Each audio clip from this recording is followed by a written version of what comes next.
नमस्कार विद्यार्थी मित्रांनो, आपल्या महाभरती अकॅडमी चॅनलवर सर्वांचे स्वागत आहे। टी परीक्षेसाठी इयत्ता 6वीच्या भूगोल या पुस्तकातील एकूण 100 प्रश्न आज आपण घेणार आहोत। या प्रश्नांचा उपयोग तुम्हाला टी पेपर क्रमांक 1 व टी पेपर क्रमांक 2 साठी होणार आहे, कारण टी पेपर क्रमांक 1 मध्ये परिसर अभ्यास या विषयामध्ये 4 ते 5 प्रश्न विचारले जातात आणि पेपर क्रमांक 2 मध्ये सामाजिक शास्त्र हा विषय एकूण 60 मार्क्ससाठी विचारला जातो आणि हा विषय स्कोरिंगचा विषय असल्यामुळे आपल्याला तो भरपूर मार्क्स देऊन जातो। आता आपण पार्ट 1 मध्ये एकूण 50 प्रश्न स्पष्टीकरण सह पाहणार आहोत आणि पुढील 50 प्रश्न पार्ट 2 मध्ये पाहणार आहोत। म्हणून आजचा व्हिडिओ हा शेवटपर्यंत पहा आणि आवडल्यास व्हिडिओला लाईक आणि सबस्क्राईब करा। आजचा पहिला प्रश्न आहे, पृथ्वीच्या परिवलनामुळे निर्माण होणाऱ्या कोरिओलिस बलाचा सर्वाधिक प्रभाव कोठे जाणवतो? तर या प्रश्नाचे अचूक उत्तर आहे पर्याय क्रमांक बी, ध्रुवावर। पृथ्वीच्या परिवलनामुळे निर्माण होणाऱ्या कोरिओलिस बलाचा सर्वाधिक प्रभाव हा ध्रुवावर जाणवतो। कोरिओलिस बल हे अक्षांशाच्या कोनावर अवलंबून असते।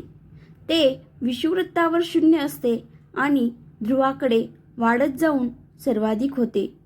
म्हणून या प्रश्नाचे योग्य उत्तर आहे पर्याय क्रमांक बी। प्रश्न अतिशय इम्पॉर्टंट आहेत। पुढचा प्रश्न, जर भारतीय प्रमाणवेळ दुपारी 2 वाजले असतील तर 82°30' पूर्व रेखांशाच्या विरुद्ध बाजूला असलेल्या रेखांशावर किती वेळ असेल? तर प्रश्न काळजीपूर्वक वाचायचा आहे आणि उत्तर येत असतील तर कमेंट करा। या प्रश्नाचे योग्य उत्तर आहे पर्याय क्रमांक सी, मध्यरात्री 2। हे कसे आपण पाहूया। विरुद्ध बाजूचा रेखांश म्हणजे 97°30' पश्चिम असेल। दोन्हीमध्ये 180 अंशाचा फरक असल्याने 12 तासांचे अंतर पडते। दुपारी 2च्या विरुद्ध वेळ म्हणजे मध्यरात्री 2 वाजले असतील। नंतरचा प्रश्न, विषुवच्या दिवशी खालीलपैकी कोणती स्थिती सत्य असते? या ठिकाणी आपल्याला ऑप्शन 4 दिलेले आहेत। याचे योग्य उत्तर आहे पर्याय क्रमांक सी, विषुवच्या दिवशी सूर्यकिरणे विषुववृत्तावर लंबवत पडतात।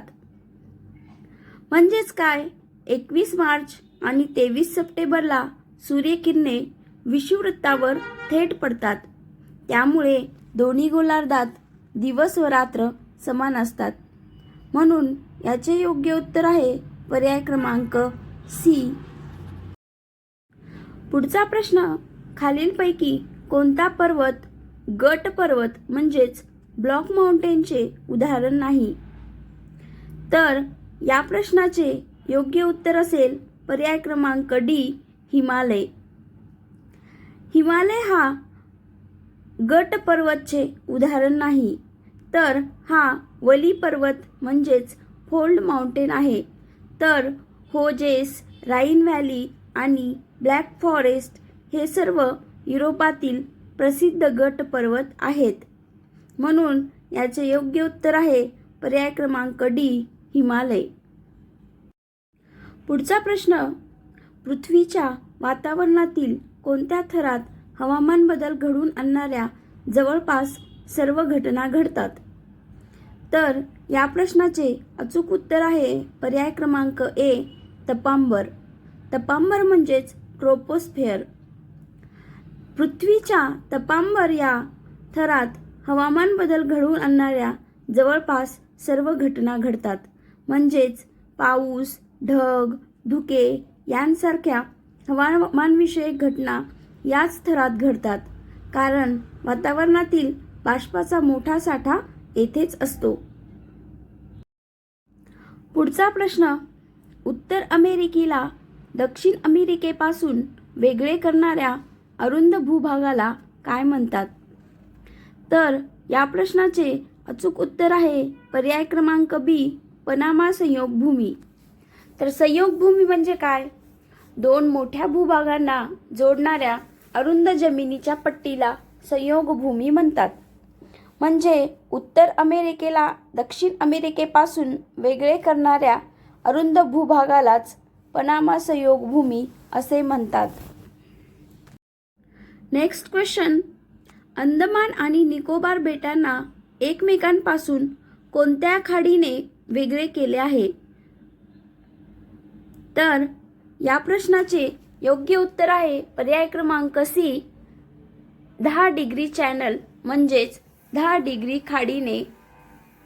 अंदमान आणि निकोबार बेटांना एकमेकांपासून 10 डिग्री चॅनलने वेगळे केले आहे. पुढचा प्रश्न आहे खालील विधानांचा विचार करा. पहिले विधान आहे भारताचा रेखांशाचा विस्तार 68°7' पूर्व ते 97°25' पूर्व आहे. दुसरे विधान आहे भारताचा उत्तर दक्षिण विस्तार हा पूर्व पश्चिम विस्तारापेक्षा जास्त आहे. तर या प्रश्नाचे योग्य उत्तर होईल पर्याय क्रमांक सी, दोन्ही बरोबर विधाने आहेत. तर भारताचा रेखांशाचा विस्तार हा 68°7' पूर्व आहे व 97°25' पूर्व आहे. तर दुसरे विधान आहे भारताचा उत्तर दक्षिण विस्तार हा 32-14 किलोमीटर आणि पूर्व पश्चिम विस्तार 29-33 किलोमीटर आहे. म्हणजेच उत्तर दक्षिण विस्तार हा पूर्व पश्चिम विस्तारापेक्षा जास्त आहे. त्यामुळे दोन्ही विधाने बरोबर येतात. म्हणून याचे योग्य उत्तर आहे पर्याय क्रमांक सी. नंतरचा प्रश्न आहे हिमालयातील सर्वात दक्षिणेकडील रांगेला काय म्हणतात? तर याचे योग्य उत्तर आहे पर्याय क्रमांक सी, शिवालिक. हिमालयातील सर्वात दक्षिणेकडील रांगेला शिवालिक म्हणतात. नंतरचा प्रश्न मैदानी प्रदेश शेतीसाठी का अनुकूल असतात? तर याचे योग्य उत्तर आहे पर्याय क्रमांक बी, तेथे गाळाची सुपीक मृदा असते. मैदानी प्रदेश हे शेतीसाठी अनुकूल असतात कारण तेथे गाळाची सुपीक मृदा असते. खालीलपैकी कोणत्या ग्रहाचा परिवलन काळ हा त्याच्या परिभ्रमण काळापेक्षा जास्त आहे? तर याचे योग्य उत्तर आहे पर्याय क्रमांक बी, शुक्र. शुक्र स्वतःभोवती फिरण्यास 243 दिवस घेतो तर सूर्याभोवती फिरण्यास 225 दिवस घेतो. हा सूर्यमालेतील एकमेव असा ग्रह आहे ज्याचा दिवस त्याच्या वर्षापेक्षा मोठा असतो. पुढचा प्रश्न. जर रेखावृत्तीय अंतर वाढत गेले तर दोन रेखावृत्तांमधील अंतर विषुववृत्ताकडून ध्रुवाकडे जाताना कसे बदलते? याचे योग्य उत्तर येईल पर्याय क्रमांक सी, कमी होत जाते. सर्व रेखावृत्ते ध्रुवावर एकत्र येतात. त्यामुळे विषुववृत्तावर त्यांचे अंतर सर्वाधिक म्हणजेच 111 किलोमीटर असते आणि ध्रुवावर 0 होते. नंतरचा प्रश्न. 22 डिसेंबर रोजी खालीलपैकी कोणत्या ठिकाणी सर्वात मोठा दिवस आणि सर्वात लहान रात्र असेल? याचे योग्य उत्तर आहे पर्याय क्रमांक बी, मेलबर्न मध्ये. तर 22 डिसेंबरला सूर्य मकर वृत्तावर लंबवत असतो. त्यामुळे दक्षिण गोलार्धात उन्हाळा असतो आणि दिवस मोठा असतो. मेलबर्न हे दक्षिण गोलार्धात आहे. नंतरचा प्रश्न. विधानांची सत्यता तपासा. या ठिकाणी आपल्याला 2 विधाने दिली आहेत. पहिले विधान आहे पृथ्वी पश्चिमेकडून पूर्वेकडे फिरते. तर दुसरे आहे यामुळे पूर्वेकडील ठिकाणांची वेळ पश्चिमेकडील ठिकाणांपेक्षा पुढे असते. तर याचे योग्य उत्तर आहे पर्याय क्रमांक सी, 1 आणि 2 दोन्ही सत्य. म्हणजेच पृथ्वी पश्चिमेकडून पूर्वेकडे फिरते. तसेच यामुळे पूर्वेकडील ठिकाणांची वेळ पश्चिमेकडील ठिकाणांपेक्षा पुढे असते. हे दोन्ही वाक्य सत्य आहेत. पुढचा प्रश्न आहे, माउंट एव्हरेस्टवर पाऊल ठेवणारी पहिली भारतीय महिला कोण? याचे योग्य उत्तर आहे पर्याय क्रमांक सी, बचेंद्री पाल. 23 मे 1984 रोजी त्यांनी हा विक्रम केला. तर जगातील पहिल्या महिला जुनको ताबेई ह्या होत्या, ज्यांनी माउंट एव्हरेस्टवर पहिल्यांदा पाऊल ठेवले आहेत.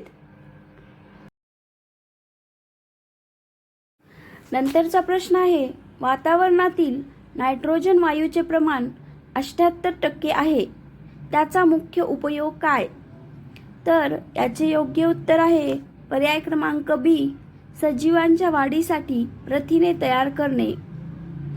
वनस्पती आणि प्राणी थेट नायट्रोजन घेऊ शकत नाहीत, पण प्रथिनांच्या निर्मितीसाठी नायट्रोजन आवश्यक असतो. पुढील प्रश्न, जगातील सर्वात जुनी वली पर्वतरांग कोणती? याचे योग्य उत्तर आहे पर्याय क्रमांक सी, अरवली. तर जगातील सर्वात जुनी वली पर्वतरांग ही अरवली पर्वतरांग आहे. ही पर्वतरांग जगातील सर्वात प्राचीन वली पर्वत प्रणालींपैकी एक आहे, जी आता झिजल्यामुळे कमी उंचीची झाली आहे. पुढचा प्रश्न, डेक्कन ट्रॅम्प म्हणजे दख्खनचे पठार प्रामुख्याने कोणत्या खडकापासून बनलेले आहे? याचे योग्य उत्तर आहे पर्याय क्रमांक सी, बेसॉल्ट. डेक्कन ट्रॅम्प हे बेसॉल्ट खडकापासून बनलेले आहे. ज्वालामुखीच्या भेगीय उद्रेकातून आलेल्या लाव्हारसामुळे या पठाराची निर्मिती झाली आहे. पुढचा प्रश्न आहे, मैत्री आणि दक्षिण गंगोत्री ही भारताची संशोधन केंद्रे कोठे स्थित आहेत? या प्रश्नाचे अचूक उत्तर आहे पर्याय क्रमांक सी, अंटार्क्टिका. मैत्री आणि दक्षिण गंगोत्री ही भारताची संशोधन केंद्रे अंटार्क्टिका येथे स्थित आहेत.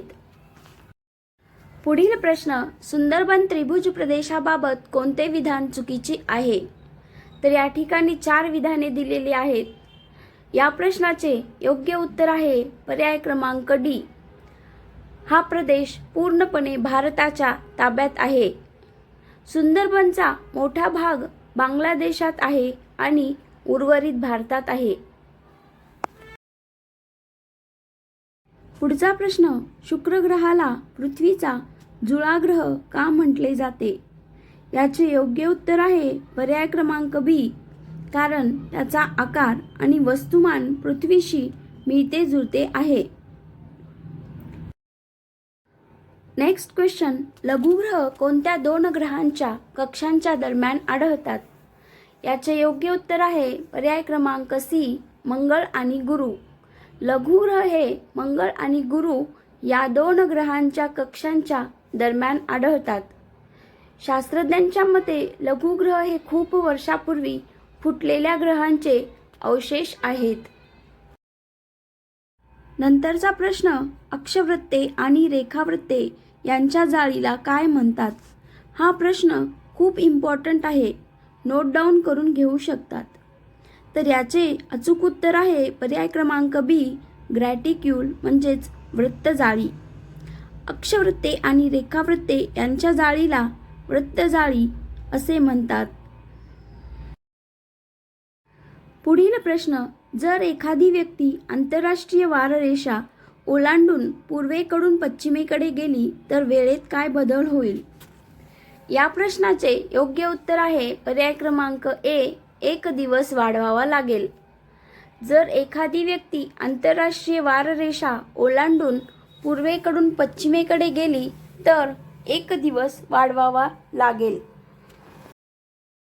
नंतरचा प्रश्न, 21 जून रोजी उत्तर गोलार्धात कोणता ऋतू असतो आणि तिथली स्थिती काय असते? तर या प्रश्नाचे योग्य उत्तर आहे पर्याय क्रमांक बी, उन्हाळा आणि सर्वात मोठा दिवस. 21 जून रोजी उत्तर गोलार्धात उन्हाळा ऋतू असतो आणि सर्वात मोठा दिवस असतो. याला उन्हाळ्यातील अयन दिन म्हणतात, कारण सूर्य कर्कवृत्तावर लंबवत असतो. पुढचा प्रश्न, सागरी गुहा हे कशाच्या क्षरण कार्याचे परिणाम आहेत? तर या प्रश्नाचे अचूक उत्तर आहे पर्याय क्रमांक सी, समुद्री लाटा.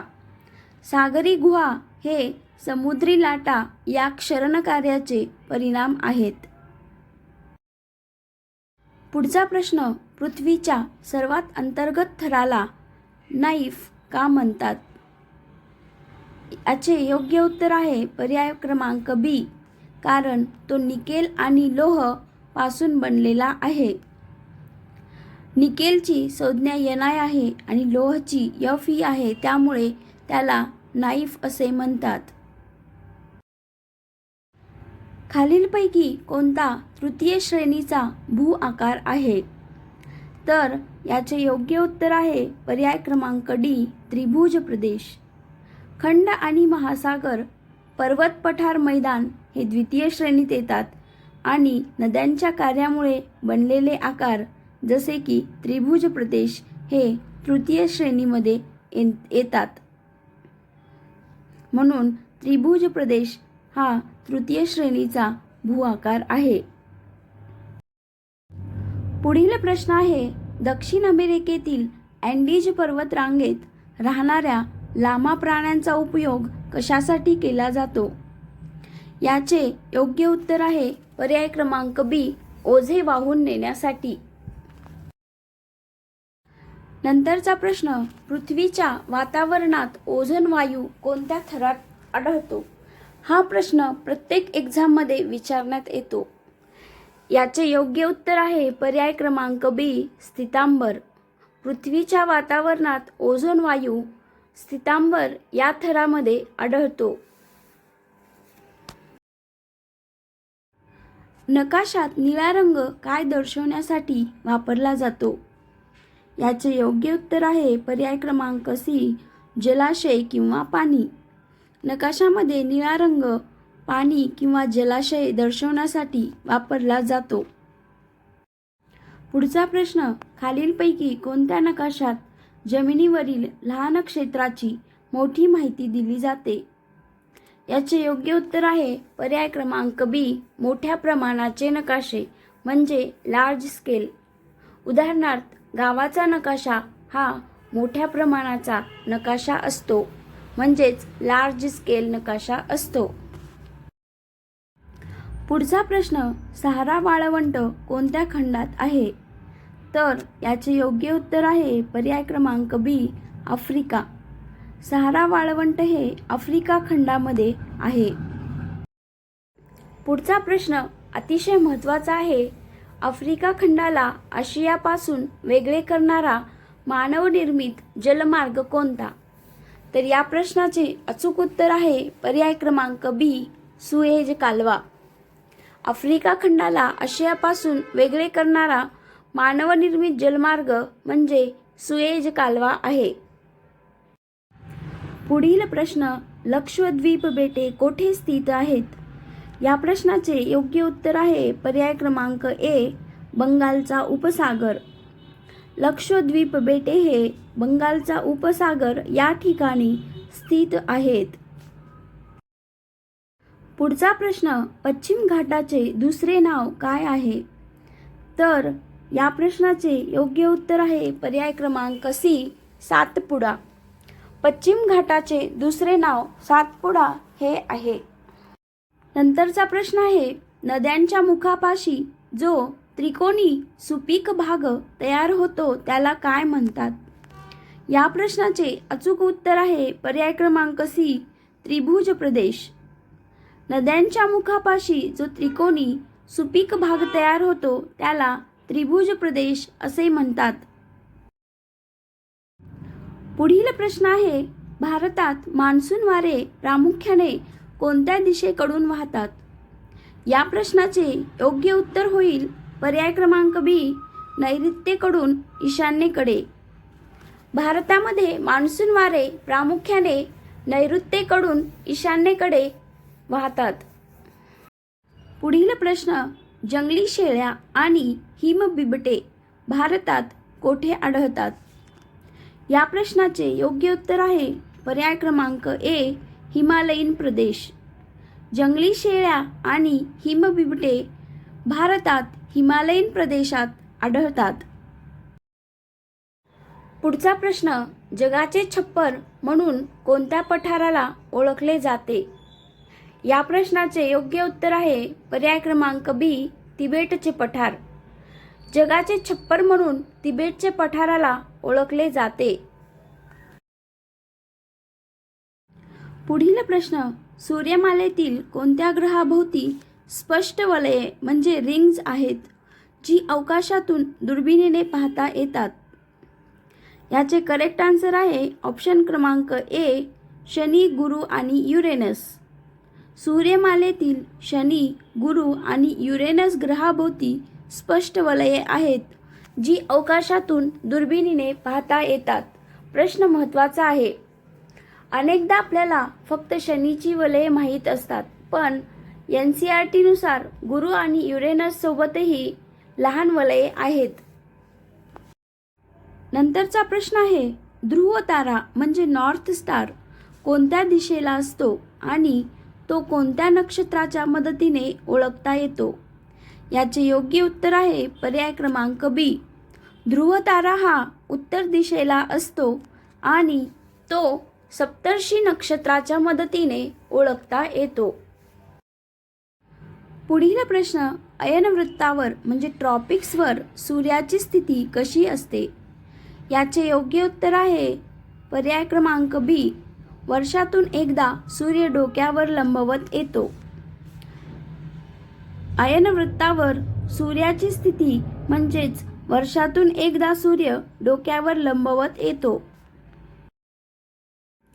जर ग्रीनविच म्हणजे शून्य रेखांश येथे सकाळचे 10 वाजले असतील तर 45° पूर्व रेखांशावर काय वेळ असेल? याचे योग्य उत्तर आहे पर्याय क्रमांक बी, दुपारी 1. ते कसे आपण पाहूया. 1° म्हणजेच 4 मिनिटे असतात आणि या ठिकाणी 45° दिलेले आहे, तर मिनिटामध्ये रूपांतर करून घेऊया. 45° गुणिले 4 बरोबर 180 मिनिट म्हणजेच 3 तास. पूर्वेकडे वेळ पुढे असते म्हणून 10 वाजले असतील, त्यामुळे त्यात 3 ॲड करायचे. 10 अधिक 3 म्हणजेच 1 वाजत असतील, म्हणून याचे योग्य उत्तर आहे पर्याय क्रमांक बी. पुढील प्रश्न, लीप वर्ष दर 4 वर्षांनी काय येते? तर या प्रश्नाचे योग्य उत्तर आहे पर्याय क्रमांक बी. पुढचा प्रश्न, खालीलपैकी कोणती रेखावृत्तांची वैशिष्ट्ये आहेत? 1 आहे सर्व रेखावृत्तांची लांबी समान असते. 2 ही अर्धवर्तुळाकार असतात. 3 ही एकमेकांना समांतर असतात. याचे योग्य उत्तर आहे पर्याय क्रमांक ए, फक्त 1 आणि 2. तर रेखावृत्ताची वैशिष्ट्ये म्हणजे सर्व रेखावृत्तांची लांबी समान असते आणि ही अर्धवर्तुळाकार असतात. पुढील प्रश्न, पामीरचे पठार कोणत्या खंडात आहे? याचे योग्य उत्तर आहे पर्याय क्रमांक बी, आशिया. पामीरचे पठार हे आशिया खंडात आहे. नंतरचा प्रश्न, हवा आणि हवामान यातील मुख्य फरक काय आहे? आपल्याला 4 ऑप्शन दिलेले आहेत, तर यापैकी पर्याय क्रमांक बी याचे करेक्ट आन्सर आहे. हवा ही वातावरणाची अल्पकालीन स्थिती आहे, तर हवामान ही दीर्घकालीन सरासरी स्थिती आहे. नंतरचा प्रश्न, बॅरोमीटर हे उपकरण काय मोजण्यासाठी वापरतात? याचे योग्य उत्तर आहे पर्याय क्रमांक सी, हवेचा दाब. बॅरोमीटर हे उपकरण हवेचा दाब मोजण्यासाठी वापरले जाते. खालीलपैकी कोणत्या नकाशाला विषयनिष्ठ नकाशा म्हणतात? या प्रश्नाचे करेक्ट आन्सर आहे ऑप्शन नंबर सी, ज्यामध्ये पावसाचे वितरण किंवा रस्ते दाखवले जातात.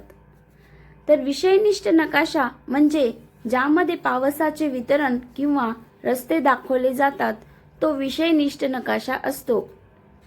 व्हिडिओ आवडला असेल तर लाईक, शेअर आणि सबस्क्राईब करा आणि बेल आयकॉनवर प्रेस करा, जेणेकरून आपल्याला या 6वी भूगोलाचा पार्ट 2 लवकर पाहावयास मिळेल.